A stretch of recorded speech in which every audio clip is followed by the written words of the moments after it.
Next up, I'd like to introduce Yeshen Venema, photographer, filmmaker, and web consultant from Yesh and Tash. Photographer and web consultant will give you 5 simple examples of how you can improve your e-commerce site and product photography so you can sell more and increase your business. So be prepared for lots of visuals, and I'm going to take a step back and I'd like to introduce Yeshen Venema. Thank you.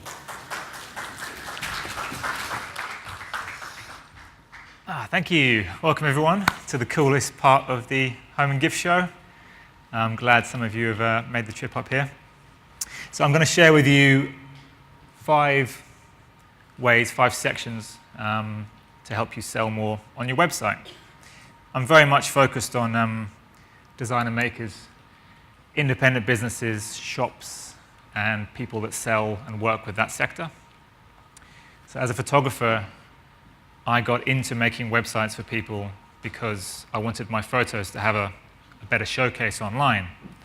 So you'll see in the talk there's a lot of interplay between photography and imagery, graphics, and the website side. I see it as a joined up thing. Because often people have a photo shoot and they put the photos on the website and it doesn't look good because it's not united, it's not designed in a good way. I've worked with lots of different organizations like the Design Trust, Etsy, the Craft Council, but I love working the most directly with the designer. So when I do a photo shoot or website project, I have them in the room talking to them. I don't work remotely. I find that's the best way to do it. So my photography work covers all kinds of materials, textures, product types, everything from cards and stationery to location shoots for a log store on the top right there in Wales. So, as I'm sure all of you know, this sector is very diverse. Some people come straight out of university and start selling. Some start later in life. Maybe they quit their job in the city and set up a homewares business. So I've worked with not just a diverse range, but a diverse range of ages and backgrounds also.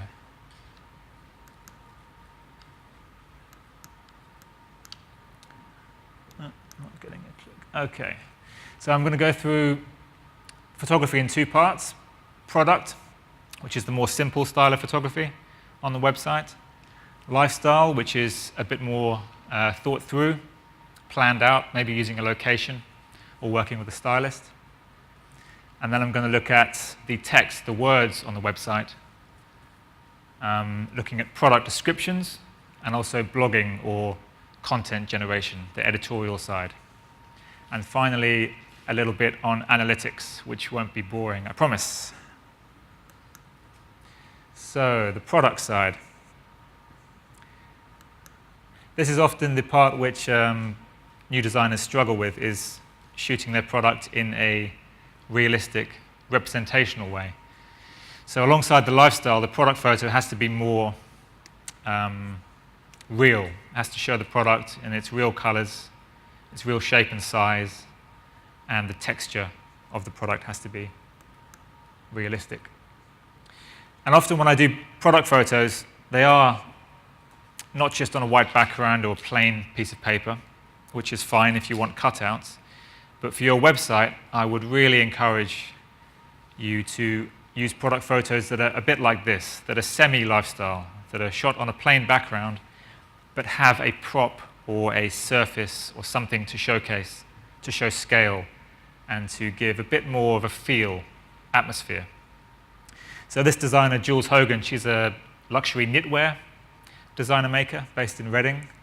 I met her through Folksy, and she's gone from selling on Folksy, the very small product selection, to not on the high street, to setting up her own website, and most recently to being stocked in John Lewis as part of the Croft collection, with this similar range to what you see here.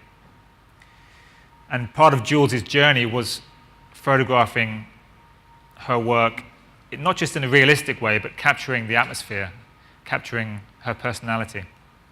So she brought 4 things to the shoot. She brought a ladder for the scarves, she brought a bench for the throws, and a small leather suitcase for hot water bottles and wrist warmers, and this chair. And each of the pieces were antique, wood, had a brownish, warm texture. And she very carefully chose those things to showcase and offset her product type.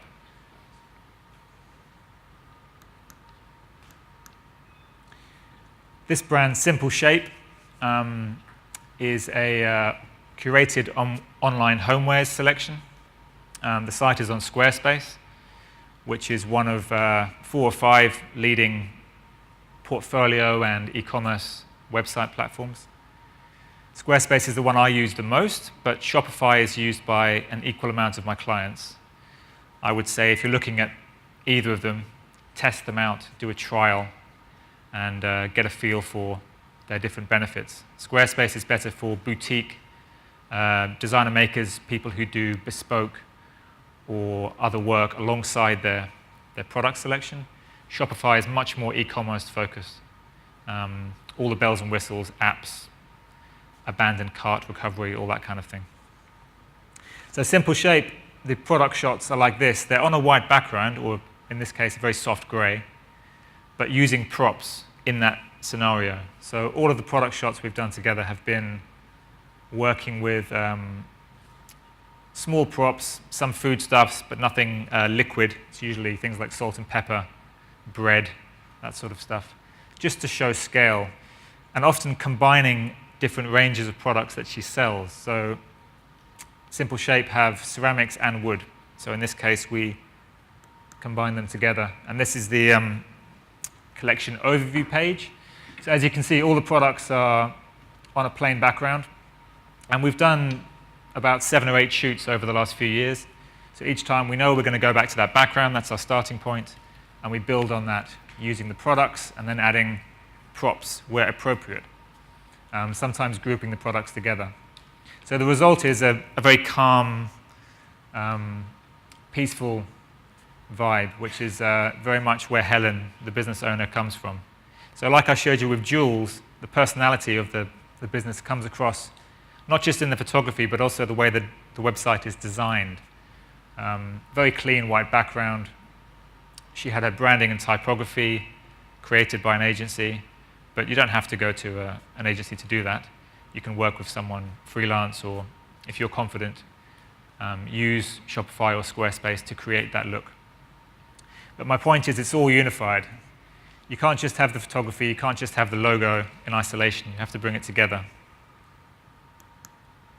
And when you go into a simple product page, again, hero product shot as the first image, other pictures to show relative scale, things you can combine it with. In the case of Simple Shape, Helen is very keen to promote the makers on the site. Not every homewares website does that. Quite often, the products are presented as the name of the product and the maker's not featured. So Helen's quite keen to tell the story, to use the blog, to do maker interviews and that kind of thing. So as you can see, a very peaceful website, this one. Into stationery and paper goods. Similar thing, plain backgrounds. This time we used a few more darker grays because some of the products have white, which if you put white on white and it's a flat material, you can lose the edge. But even though each image is different, there's a consistency there in how we're shooting, in this case overhead mostly, and how much of the product is in the frame and how much of the prop is there. So there's a balance to the pictures. Again, into a product shot. This is a Tom Pigeon stationery that Simple Shape stock. They have this highly reflective gold feature, which is tricky to photograph, but important to get it right. So if you have anything glossed like jewelry or, in this case, stationery, you have to capture that in a still image. It's nice to use video as well, but generally the photos will be the main thing people see. So you have to get an angle and a reflection that tells the story of the product, that showcases the key features.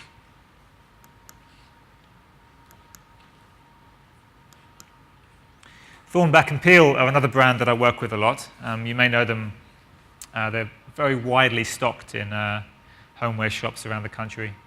Distinctive Victorian-inspired illustration and a whole range of homewares, utilitarian products, but with this illustrative sense. When I first met them, all their products were cutouts on white. So the whole website was like a catalog, like Amazon. Very, it was a professional presentation, but it was very lacking in imagination and feeling. So we reshot all of their products in a semi-lifestyle context, a bit like I was saying with jewels. We're not using big room sets and complicated props. We're just taking the products, adding a few things here and there to create an atmosphere. So their homepage is an example of that. All the aprons we shot on a simple grey background with a model. Very important for clothing or anything that should be worn like this, to use a model, because if you have it on a mannequin or a hook, it looks a bit flat. Don't need to show the heads. You don't need to worry about expressions or makeup or anything like that. Just cropping off there.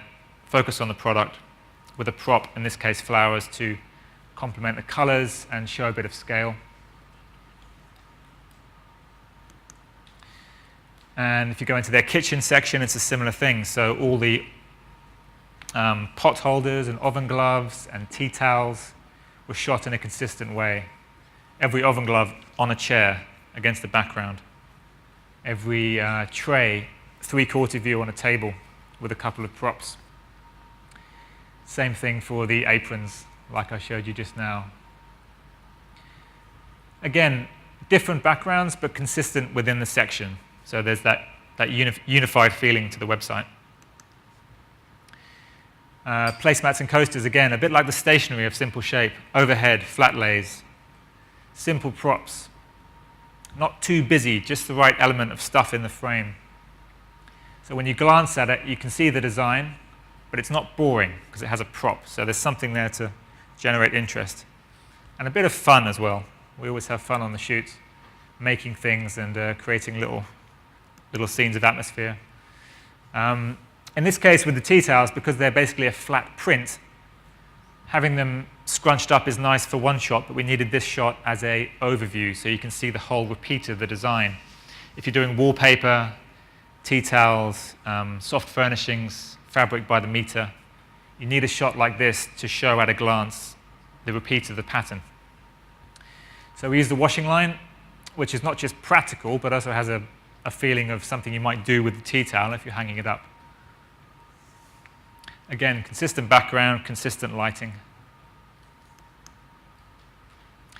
So when it comes to lifestyle photography, it's a bit more thought through. I would recommend working with a stylist if you can, but don't rush into it. You may have a friend or a family member who's good with putting things together, so you can start there. There's 1,000 ways to shoot lifestyle for a product, but the important thing is that it's joined up with your website, your branding, your simple product photography. You don't just jump off on another wild theme. It has to be unified. So choosing the location is important. You can do lifestyle photography in a studio. In fact, I often prefer to do that because it's easier to control the lighting. I can get more consistency. I can work quicker and get more done. I just did a location shoot near here, and we were using 6 different rooms in the place. So just moving the camera, the gear, the props, tidying up, that all takes up time. So when you're in the studio, you can get more done. So if you work with a photographer and you brief them well, you have your props and your furniture and your products labeled, you have a good shot list, you can get through a lot in a day. But using a location can be fantastic. We just did a series of shoots in Wales where we used 2 cottages, which are quite remote. I worked with a stylist who was based down there, and unusually for me, the clients weren't there. So we just went to these cottages. She brought the props and the ideas for shooting the things, and I brought the products from London. And we used entirely natural light the whole, I think we were there 3 days on the first session. We're going back in September for another 3 days. And just using the natural light, capturing the atmosphere of the place. And the key thing was Hilary, the stylist. She planned out every product. She picked props for each one. She knew that these vintage frames were going to work with these prints. And the actual shooting took 10, 15 minutes for each product rather than half an hour, 45, if you're sort of making it up as you go along. So planning is key for lifestyle photography. Another case of using a location, this was in the Paradise. It's a pub venue in Kensal Green in London. They have this venue that they've, a kind of private dining room upstairs, which has lovely textured walls and this mantelpiece and a few interesting props and things lying around. And just placing a product in there in a very simple way brings it to life, adds depth. And it's in keeping with Melody Rose, who makes this plate. It's in keeping with her joie de vivre. She's got this eccentric feel to her brand. So she loves to do things like this. We did another shoot where we went to Hampstead Heath and hung her porcelain cups in trees on a sunny day like today. So you can be spontaneous with it also. This is a case of lifestyle photography in our studio, where the designer brought the furniture and we supplied the props and the setting. So although it's a minimal way to present it, the focus is on the piece, because if there were different color walls, wallpaper, things hanging on the wall, rugs, it would get a bit too busy. So I would encourage, if you're doing lifestyle photography, it's a bit like, talk about when you're getting dressed, if you see something that doesn't work, just take it off. If you don't see too much going on, it's a good thing. You want the eye to be drawn to the product, to the shape, the form, and that makes it sell more. So if you want to get some more detail, I've created a how to prepare for your photo shoot guide. If you go to that web address, you can download the PDF for free. It goes through all kinds of product types, scenarios, frequently asked questions. There's tips in there from my clients who've struggled with everything from hanging lampshades to cleaning jewelry to preparing prints and greeting cards for things. So that's a very useful guide. And I think this talk's being recorded also, so if you miss it, come and talk to me afterwards or look on the website. It's also on my website homepage, this guide, so you can find it there. That's an example of the interior of the guide. So it goes through glass and ceramics, textiles, using photos we've taken for different designers, and tips on how best to approach it. So on to words. Obviously the visuals are the main thing you see when you get to the website, but the product descriptions and the writing clinches the deal. So if someone's attracted to a product by a picture, they're going to go in, they're going to look at the price, of course, but that's a kind of final thing they're going to use to decide on, and perhaps shipping at the end if it's not mentioned. But the way you describe your product is very important. Do not underestimate that. People often leave it to the last minute. They just take some text. Maybe they've already written something for Not on the High Street or Etsy, copy paste it, that'll be fine, I would really encourage you to revisit those descriptions. Get people to read them for you, proofread them, and make sure that you're really selling it as best you can. So this is an example of a website we made for a makeup artist in California through Squarespace. She does celebrity makeup, not usually the client we would attract, but she got in touch. And she was setting up a shop to sell beauty products that she uses herself. So it's kind of a curated selection, but not just the type of thing where you go out to a show and you pick some things and then sell them. She really wanted to sell stuff that she had tried and tested over years. So when it came to putting it together, it was very personal for her, and she wanted to get across that in the product descriptions. So if you go to shopreadclark.com and go into some of the products, you may not be able to read it here on the screen, but I'll give you an example. What did she say here? She talks about where she found this product, why she likes it, where she's used it, the feedback she's got on it, what it does to hair, how it looks, how it feels. All these things come across in that couple of paragraphs. She's not just going, this is a hair product, it does this. She's going, I've used it. This is how it feels when clients have it on their hair. They tell me that it's great. So she's one of the only clients I've really seen do this. So I always use her as an example. You might think it's harder to apply this to a cushion or to wallpaper or a greeting card, but you can find creative ways to do it. So much of what is sold at this show is giftware, is gifted as in presents or occasions. So that's an emotional connection there, which is so often not mentioned in product descriptions. So really, I would encourage you to get to the nuts and bolts of the thing you're selling and talk about it in a creative way.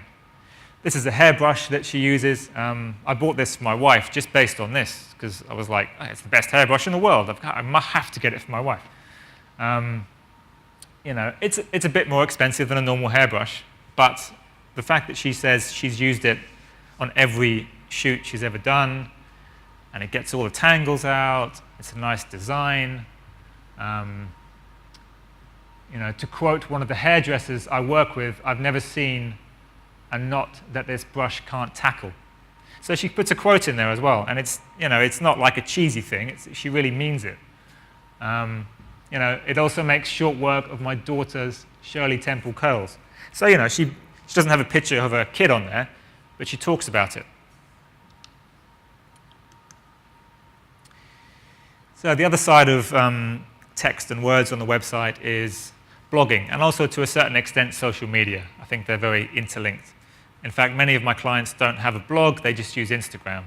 But essentially it's the same thing. You're generating written content alongside the pictures to tell a story.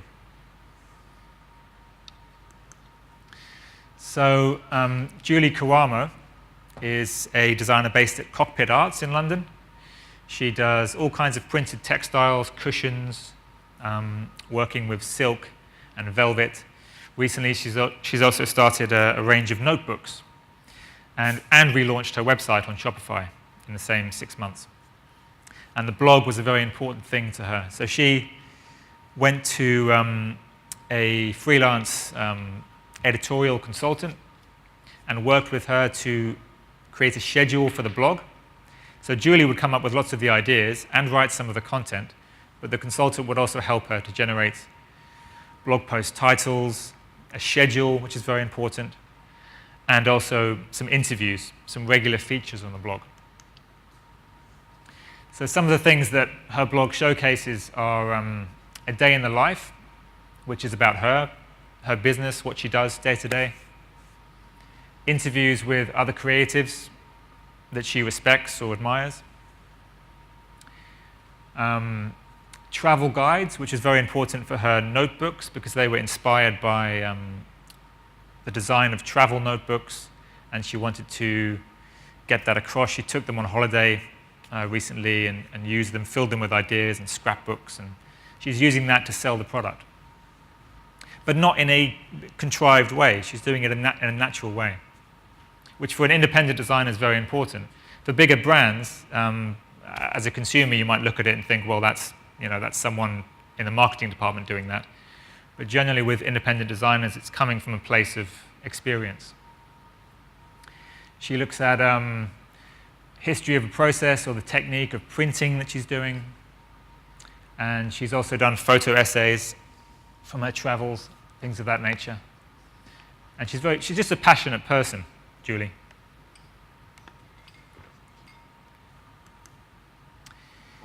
So finally, analytics. This is kind of the afterword often on websites. It's something people think about, oh, if one day I've got money to pay someone to do that, I'll spend loads of money and Google ads and figure out what's going on. It's so not like that. I'm selling a service, so my use of this is a bit more limited because most of my business is word of mouth. I'm fortunate to have that connection. But as a brand, if you're selling products and have a customer base and a mailing list, this is absolutely crucial to understand at least the basics of a tool like Google Analytics, which is free. It's completely free. Obviously, like Instagram and Facebook, you're giving them data, and you should take that into account. That's how they get value back from you. But they give you these tools to understand your audience. And Buffer is another fantastic tool, which again is free, allowing you to schedule tweets. It also supports Instagram now, and LinkedIn, and Pinterest, I believe. So at Google Analytics, it's very complex. You may have never even logged into your analytics account. Perhaps you haven't even set it up. But if you have a website, a domain, you can plug in Google Analytics, and it will track everything that happens on that domain, from the basics of site visits right down to who's on the site this minute, in which country, are they male or female, what operating system they're using, how long they're staying on the website, which page they're looking at. Are they going to the home page and then just leaving? It's called the bounce rate. Knowing these things is very important. And if you're a small business, you may think, oh, I've only got 20 or 30 hits a week when I'm starting out. It doesn't make any difference. All those statistics are scalable. So in your first year, if you only have 20 people looking at it a week, think about 4 or 5 years down the line.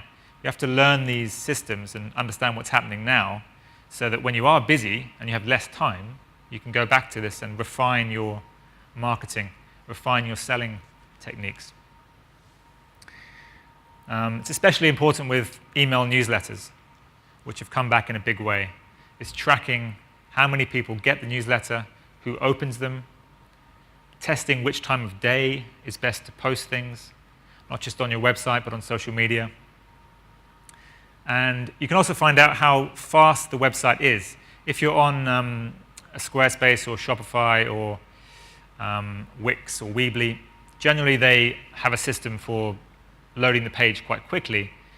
But if you have too many images and the images are too big, as in, generally a screen can take 1,500 pixels, maybe 2,000. If you're uploading full res pictures, it's going to slow the site down. So you can have a look at things like that, test things, get the feedback, improve it. You can also find out who's looking via a mobile phone. Those of you who've got websites now, do you know how many people, what percentage are mobile traffic at the moment? Anyone? No idea? 60? Ah, great, that's good. Yeah, I mean, when I started, for me, it was about 20. Now it's about 45, 50. Depending on your business, it can be as high as 60, 70. Maybe it's all mobile. So if your site doesn't work on a mobile phone and tablet, and when I say work, I mean people can buy things, look at stuff, contact you, get all the details, then you're in trouble, because it's like having a shop and being closed half the time. So really look at the mobile side of it. And Google Analytics will tell you exactly that. Not just which mobile, but are they iPhones, are they Android, and so on. And if you have some money, or if you want to invest some money in this area, Google AdWords is an option. There's free tools where you can take a search term, say luxury wallpaper, and find out who's looking at that, who's searching for that, in which area, basically how competitive those words are. It's actually an interesting experiment, even if you don't do anything with it, to know how competitive your market area is. And it might just come down to the terms you're using. So if you're competing with John Lewis and you're an independent designer, you're not going to come above them in Google. So get creative with it and target more of a niche market. Use the right words to target that market. As I said, Buffer is a fantastic tool. I mainly use it in a way where if I'm on Twitter, I'm not on Twitter all day. I might have 10 minutes here, 10 minutes there. I see stuff I like, I want to retweet or share. I buffer it, and it gets put in a queue You can say, I want to post 10 times a day at these times. You buffer something, it goes in that queue, and it gets shared in a staggered way. So you're not bombarding your followers with tweets every 5 minutes. And it's now doing the same thing for Instagram. It's a very useful tool indeed. It also gives you statistics on your tweets and the way you're sharing things. And it has a browser plugin as well, so if you're on a website or you're reading an article you want to share, you can click the Firefox or Chrome button on top for buffer, and it will create a tweet with an image from the page of that article. It's a fantastic tool. If you want to get a bit more geeky on analytics, statistics, that kind of thing, MOZ is a very good resource. Has a lots of articles, Q&As, in-depth studies of different kinds of search terminology. I can see you all glazing over at this bit, but trust me, it's interesting. HubSpot is a similar thing. Buffer blog. They share case studies and examples of how to use Buffer. Google Analytics has fantastic guides and videos on it. So try and dip into it. At least do an introduction so you understand a bit. And if you have someone in your organization or a friend who loves all this stuff, show them these guides, see what they can make of it. You know, real-world testing, you can test something out, you may get some more sales. MailChimp also has brilliant guides for the email newsletter side of things. How am I doing for time, by the way? I don't have a watch up here. Is anyone? 1:15. Okay. This page on my website also has downloadable PDFs of all the other presentations I've done.